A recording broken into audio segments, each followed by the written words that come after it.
ଗଛରେ ଭର୍ତ୍ତି ପତ୍ରକୁ ଦେଖି ଚଢ଼େଇଟା ମନ ଭାରି ଖୁସି ହୁଏ। ନା ଦରକାର ଆଉ ତାକୁ କୋଉ ନୁଆଣିଆ ଘରର ଚାଳ, ନା ଅନାବନା ଘାସ, ନା କୋଉ ବୁଦାମୂଳ। ତା ରାଜ ଉଆସ ତ ଲୁଚି ରହିଛି ସେ ସବୁଜିଆ ପତ୍ରରେ। ସ୍ୱପ୍ନ ସବୁ ତ ଝୁଲି ରହିଛି ସେ ପାଚିଲା ଫଳରେ, ମହକୁଥିବା ବାସ୍ନାରେ। ଦିନସାରା ଉଡ଼ି ଉଡ଼ି ଖୋଜୁଥିବା ଖାଦ୍ୟକୁ ଧରି ପହଞ୍ଚିଯାଏ ଯେବେ ସେ ତା ଉଆସରେ, ଲାଗେ ତାକୁ ସ୍ୱର୍ଗ ଆଉ ଦି ହାତ। ମାପିଦିଏ ସବୁ ଖୁସି ଆଖି ପଲକରେ। ଅଦିନିଆ ବର୍ଷାଟା ଭାରି ଦଗାଦିଆ। ଦେଖୁ ଦେଖୁ ଚାଲି ଆସେ ବିନା ସ୍ୱାଗତରେ। ଉଡ଼େଇ ନିଏ ସବୁ ପରିଶ୍ରମ, ଭାଙ୍ଗି ଦିଏ କେତେ ସ୍ୱପ୍ନ, କେତେ ଆଶା କେଇ ମୁହୂର୍ତ୍ତରେ।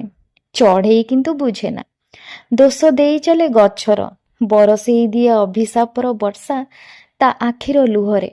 ଗଛ କିନ୍ତୁ ନୀରବ, ଥୁଣ୍ଟା ହେଇ ଜଳିଯାଏ ଅଭିଶାପର ନିଆଁରେ।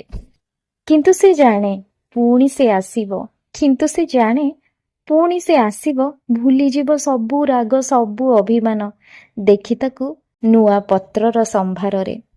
ସେଥିପାଇଁ ତ ସେମିତି ସେ ଠିଆ ହେଇଥାଏ, ସେଥିପାଇଁ ତ ସେମିତି ସେ ଠିଆ ହେଇଥାଏ, କାହାର ଆସିବାର ଅପେକ୍ଷାରେ, କାହାର ଆସିବାର ଅପେକ୍ଷାରେ।